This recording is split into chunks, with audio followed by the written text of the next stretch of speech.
Tidak ada janjian. Kalau janjian tidak akan terjadi peperangan karena ini perang pertama. Jiwa masih belum berani untuk melakukannya. Allah sebutkan di dalam surah Al-Anfal, surah nomor 8 ayat 41. Tentu perang Badar kebanyakan di surah Al-Anfal. A'udzu billahi minasyaitonir rajim. Wa'lamu annama ghanintum min syai'in fa anna lillahi khumusahu walirrasul.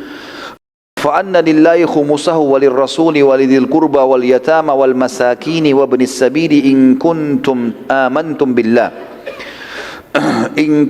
آمنتم بالله وما أنزلنا على عبدنا يوم الفرقان يوم التقى الجمعان والله على كل شيء قدير. Ketahuilah, sesungguhnya apa saja yang dapat kamu peroleh sebagai rampasan perang dari ghanimah yang tertinggal di medan perang dari musuh-musuh, ya. Tentu yang diperoleh dengan kekuatan perang, terjadi kontak fisik, namanya ghanimah. Kalau yang terjadi penyerangan tanpa kontak fisik, musuh menyerah akhirnya, tanpa peperangan, namanya fai. Jadi berbeda istilah, ya. Di sini disebutkan, ketahuilah sesungguhnya apa saja yang kamu peroleh sebagai rampasan perang, baik itu ghanimah atau fai, dengan peperangan atau bukan dengan peperangan, maka sesungguhnya seperlimahnya dikeluarkan untuk Allah, Rasul, kerabat Rasul, anak-anak yatim, orang-orang miskin dan ibnu sabil atau orang terputus jalan, ya. Ini maksudnya kalau ada ghanimah dikumpul semua, nilainya berapa, seperlimanya dikeluarkan untuk sedekah di jalan Allah ini. Di sini tentu ulama membahas panjang lebar tentang masalah ghanimah seperlima itu dibagi kepada Allah dan Rasulnya. Kemudian kerabat Rasul di sini masuk adalah Bani Hashim dan Bani Muttalib. Bani Hashim dan Bani Muttalib, ya.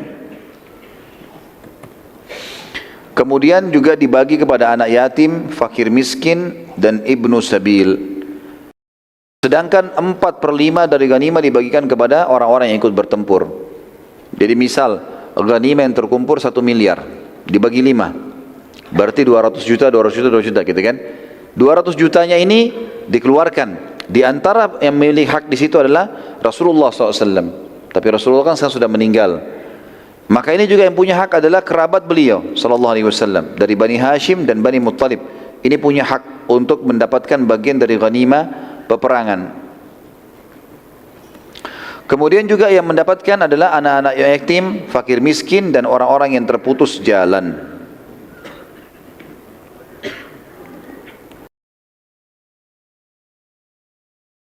Kata Allah SWT dalam ayatnya, jika kalian beriman kepada Allah dan kepada apa yang telah kami turunkan kepada hamba kami Muhammad di hari Furqan.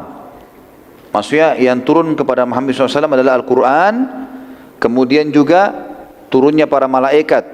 Dan hari Furqan maksudnya adalah hari yang memisahkan antara kebenaran dan kebatilan. Itu yang disebutkan namanya perang Badr. Yaitu di mana hari bertemunya dua pasukan yang Allah Maha Kuasa atas segala sesuatunya. Baik. Kita sekarang masuk teman-teman sekalian ke kematian Abu Jahal, Fir'aunnya umat ini. Kita review kembali masuk ke kancah peperangan. Jadi waktu tadi kakinya ditebas oleh Mu'adz dan Auf Ibn Afra. Maka pada saat ditebas berdarah dia jatuh. Rupanya orang-orang meninggalkan dia. Sempat ada riwayat yang mengatakan dia dibawa ke pinggiran pasukan. Mereka mau berusaha obati, nggak bisa karena darahnya ngucur terlalu banyak. Sementara pasukan kocar kacir. Maka yang berusaha juga mengurus dia melarikan diri. Maka Abu Jahal tinggal sendirian waktu itu. Berumuran darah semua, nggak bisa jalan lagi. Pada saat itu teman-teman sekalian, Nabi SAW memerintahkan cari Abu Jahal. Ada di kancah peperangan orang itu. Gitu kan? Maka para sahabat menyebar mengejar mencarinya. Abu Jahal dicari di korban-korban. Sahabat Nabi Abdullah bin Mas'ud tadi yang kita ceritakan postur tubuhnya sangat kecil. Dulu ini Abdullah bin Mas'ud termasuk orang yang dilemahkan di Mekah. Orangnya sangat kurus dan dia cuma tugasnya menjual jasanya untuk gembalakan kambingnya orang. Radhiyallahu anhu. Tapi itu Islam tidak lihat. Islam lihat keimanannya. Abdullah bin Mas'ud adalah ulama yang muslimin setelah masuk Islam, gitu kan? Abu Jahal salah satu orang yang suka menyewa jasanya Abdullah bin Mas'ud dulu di Mekah. Suruh gembala-gembalaan kambing, bayar, gitu kan. Maka Abdullah bin Mas'ud ikut mencari. Dan dia menemukan Abu Jahal dalam keadaan sudah setengah sadar. udah darah semuanya, udah nggak bisa, lemas sekali. Saat Abdullah bin Mas'ud berdiri di dekat kepala Abu Jahal yang tidak jelas melihat Abdullah berkata, kemenangan di pihak siapa? Dia masih tanya Abdullah bin Mas'ud. Dia nggak tahu nih kalau orang Quraisy kalah gitu. Abdullah bilang, pada Allah dan Rasulnya wahai musuh Allah. Abu Jahal bilang, tidak masalah. Apa ada kemuliaan dari seseorang yang dibunuh oleh kaumnya sendiri dan bukan musuh selain kaumnya? Artinya, walaupun kami kalah, saya juga mati, tetap saya mulia karena saya dibunuh oleh kaum saya sendiri, bukan orang lain. Pernyataan ini sebenarnya orang-orang Arab tahunya adalah bentuk kesombongan. Kalimat ini bentuk kesombongan dalam bahasa Arab. Bisa dibayangkan saat dia mau mati pun dia masih bisa sombong orang ini. Ya. Abdullah bin Mas'ud lalu menaiki dadanya Abu Jahal. Karena Abu Jahal orangnya besar, Abu Mas'ud kecil, naik di dadanya, duduk, gitu kan. Dan tujuannya ingin memenggal kepalanya Abu Jahal. Ini mau ditembas nih, bawa ke Nabi, ya Rasulullah ini orangnya gitu. Ternyata Abu Jahal mengenali wajah Abdullah bin Mas'ud, sudah dekat kelihatan. Ini penggembala kambing saya dulu di Mekah ini. Maka dia berkata pada Abdullah, bukankah kamu dahulu yang mengembalakan kambing-kambing kami? Abdullah menjawab, iya benar.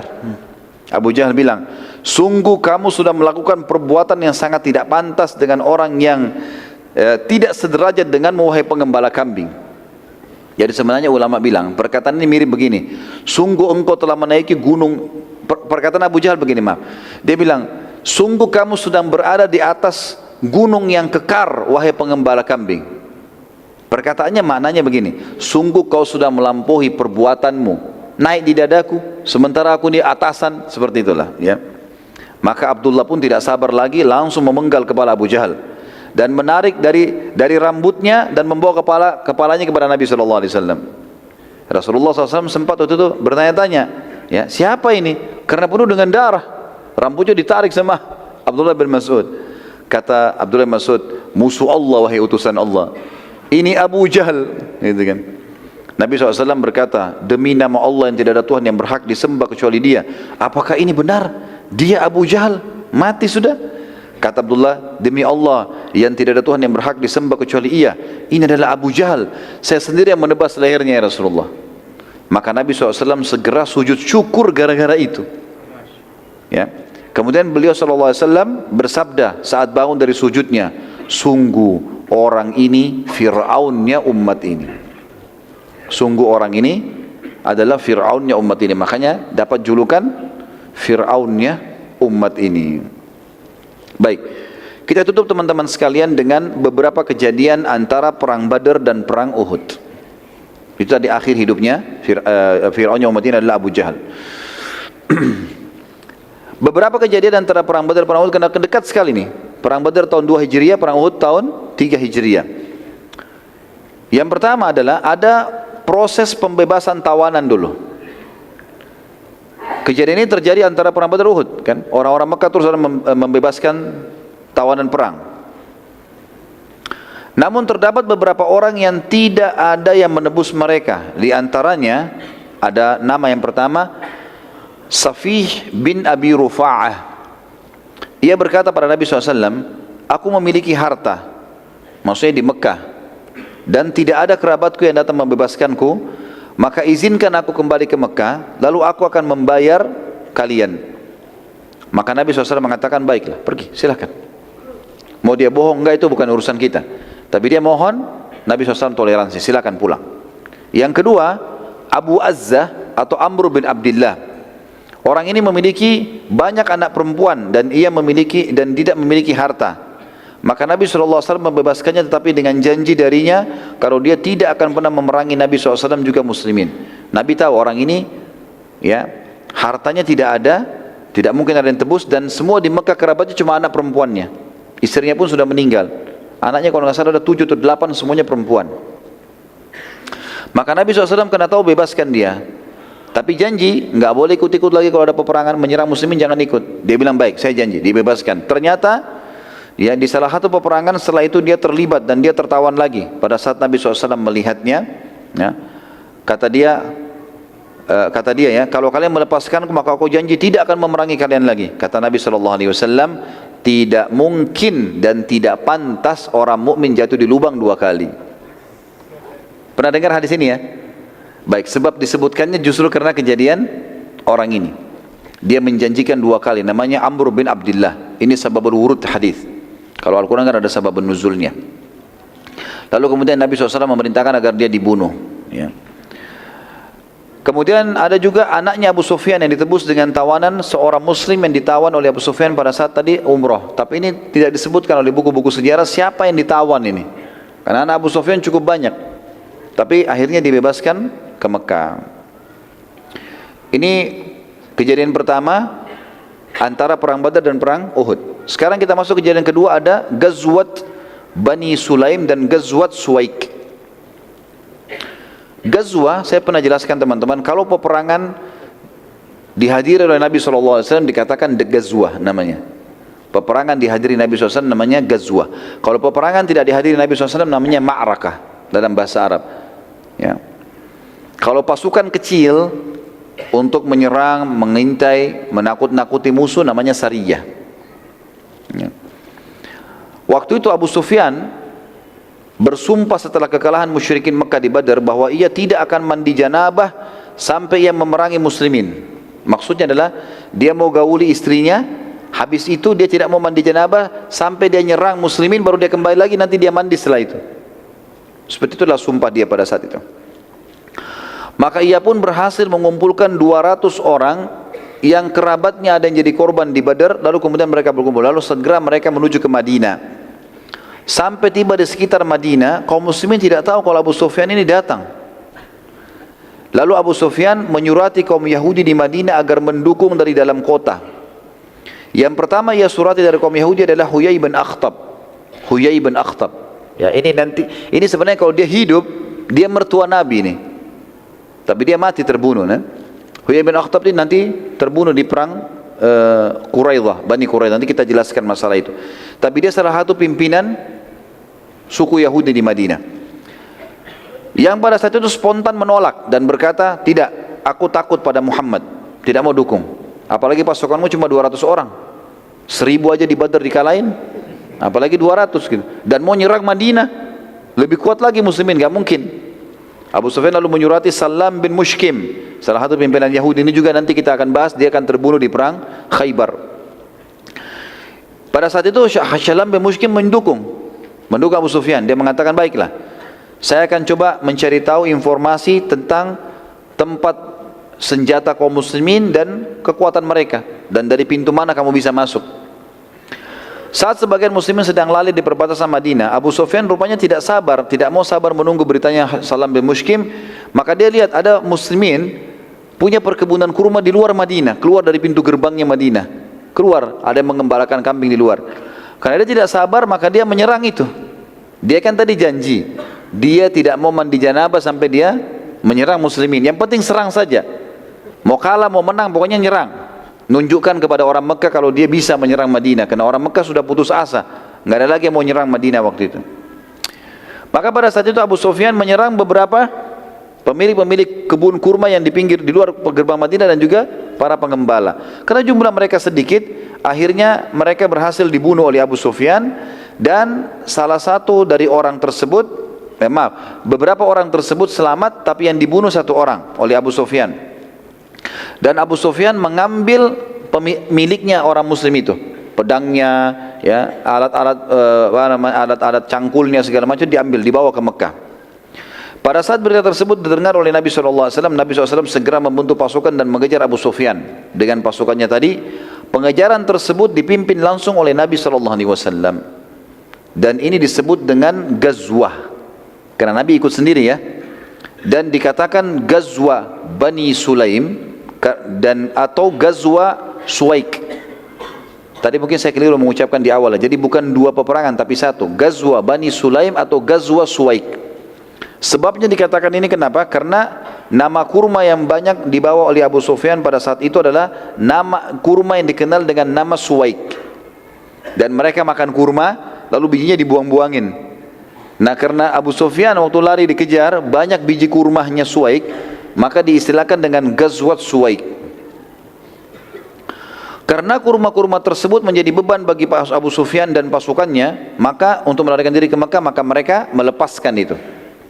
Mereka hanya melepas banyak berkeranjang-keranjang dengan unta-untanya dilepas pinggir jalan sehingga muslimin menjadikannya sebagai ghanimah.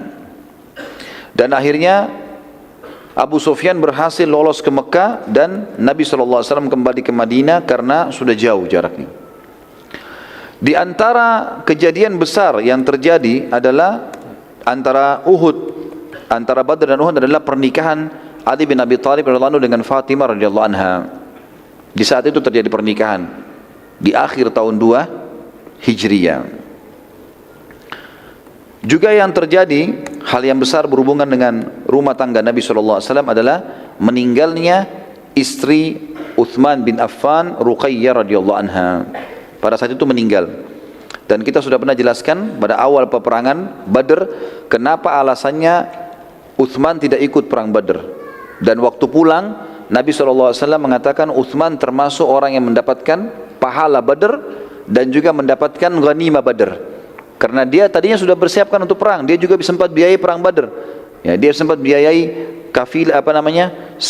pasukan yang Nabi kirim tadi untuk menyerang kafilahnya Abu Sufyan. Tapi karena istrinya sakit, maka Nabi bilang kau harus jaga Ruqayyah. Jadi dia bukan cuma sekedar jaga istrinya, tapi memang menjalankan perintah Nabi SAW, dan Ruqayyah meninggal pada saat itu. Itu kejadian keempat. Kejadian kelima, terjadinya Ghazwat Ghatafan. Dan Ghatafan adalah satu suku yang besar di pinggiran Jazirah Arab yang pada saat itu memang mereka bersiap-siap menyerang Madinah. Maka Nabi SAW menyerang mereka lebih dahulu, tepatnya terjadi di awal tahun 3 Hijriah. Jadi ini rentetan ini semua sampai terjadi perang Badr ya. Jadi kejadian-kejadian yang terjadi. Badr terjadi di Ramadan tahun 2 Hijriah. Perang Sulaik, Bani Sulaim atau Suwaik tadi terjadi di Syawal. Jadi beberapa hari saja, bulan depannya setelah perang Badr terjadi ini.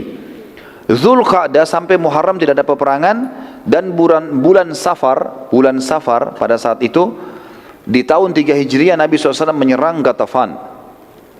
Suku Ghatafan suku yang besar. Mereka punya personel perang 10.000 orang. Nanti akan kita bahas panjang lebar di perang Khaybar bagaimana mereka mendukung Yahudi. Ghatafan saat mendengar penyerangan Nabi SAW, mereka melarikan diri ke gunung karena belum siap untuk berperang dan masih takut dengan Nabi SAW setelah mendengar kalau Quraisy dengan 1.000 orang dikalahkan oleh Nabi SAW. Nabi SAW lalu berkemah di dekat mata air yang dikenal dengan Dhi Amr. Mata air Dhi Amr, oleh karena itu peperangan juga disebutkan dengan Ghazwat Dhi Amr. Bisa Ghazwat Dhi Amr atau bisa Ghazwat Ghatafan. Nabi SAW berkemah di lokasi tersebut untuk menunjukkan kekuatan muslimin bahwa Islam sudah ekspansi sampai ke wilayah Najd, dan Najd adalah wilayah utaranya Jazirah Arab. Dan suku Ghatafan tidak berani menghadapi Nabi SAW. Tentu pada saat itu tidak terjadi kontak peperangan, hanya saja kejadian kecil, ada yang terjadi kejadian kecil di sini. Waktu Nabi SAW sering kali kalau lagi musuh tidak ada atau nunggu musuh, beliau sering menyendiri.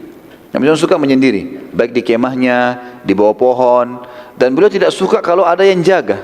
Nabi SAW tidak suka dijaga, gitu kan? Nabi SAW duduk, kalau ada sahabat yang duduk temani disilakan, tapi beliau lebih suka menyendiri. Pada saat Nabi SAW lagi nunggu di sekitar mata air Dhi Amr tadi, di tempatnya suku Ghatafan ini, rupanya suku Ghatafan kan sembunyi di atas gunung, dan di atas gunung susah untuk diserang, karena kalau diserang di atas gunung mereka bisa lempar anak panah mengalahkan muslimin. Nabi SAW nunggu di bawah, tapi mereka tidak turun. Pada saat Nabi SAW sedang sendirian di kemah dan pintu kemahnya terbuka, rupanya ada orang-orang suku Ghatafan melihat dari atas gunung, dan mereka mengatakan, sungguh tidak ada kesempatan membunuh Muhammad kecuali saat ini. Siapa yang siap membunuhnya? Kemahnya terbuka, teman-temannya lagi berserakan, tidak ada yang temanin, dia sendirian. Maka ada satu orang prajurit Ghatafan namanya Dathur bin Harith. Dathur bin Harith. Orang ini mengatakan saya akan melakukannya.